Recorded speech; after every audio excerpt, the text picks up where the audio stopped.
PYX106. Quinn and Cantera. 1-800-LAW-1010, 1-800-LAW-1010.com. Paul Harding from Mazzotti on the horn. Hey, Paul.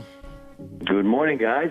So we got this story about a New Jersey country club that is being sued because a waiter spilled $30,000 on the handbag of one of their members. Now, originally, and this is why we wanted to have you on, originally, the country club who was being sued by the woman was going to sue the waiter, but they just took the waiter off the lawsuit. And I wanted to know, how common is that companies sue their own employees?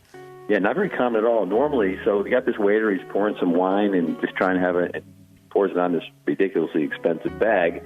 And so they, I guess, the person who's a member of the club wants the bag, wants the money for the bag, as you would suspect if you pulled your car up and someone hit your car, right? So, but bringing the claim against the employee is really unprecedented. I don't know what the theory was. It lasted about 48 hours, and they decided to retract that cross-claim against the employee. I'm reading here that the lawyer for the woman says it has absolutely nothing to do with the waiter. We were not trying to collect any money from the waiter. Right.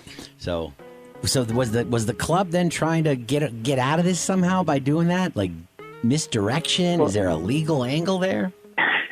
Well, anytime you have a cross-claim, you're trying to kind of maybe not pay everything yourself. Like there's a couple defendants around. You say, hey, we're going to bring you in. Maybe we can kind of split this thing. But I suspect that the waiter, don't know his situation, but probably not likely that he's, has $30,000 to shell out for a bag that he dripped some wine on.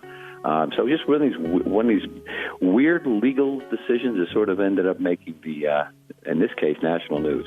So you just wonder if that would have set some kind of precedent, like if there's an FCC violation here on the show and iHeartMedia has to pay the fine, like if then iHeart could come take it right from us. Yeah, right. Because it was probably us who did it. No ketchup on the table. Right. No, but I mean, that kind of thing.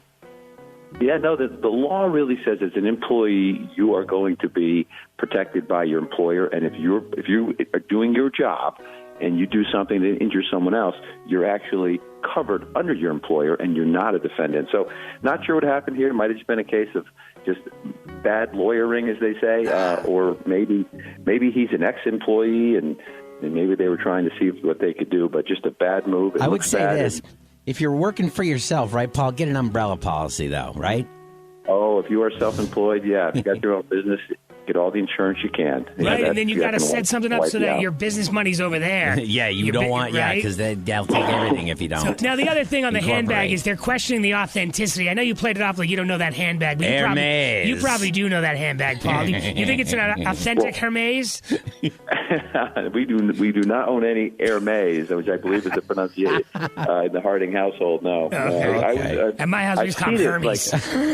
Hello, darling. Right? I'm just looking up Hermes handbags. I mean, I know they're expensive. $140,000 for one of them right here. Well, this one was allegedly $30,000. Yeah. $30,000. $68,000. Well, for good lawyering, call Paul Harding and Martin Harding and Mazzotti, okay? 1-800-LAW-1010, 1-800-LAW-1010.com. Paul Harding. Thanks, pal. Thanks, Paul.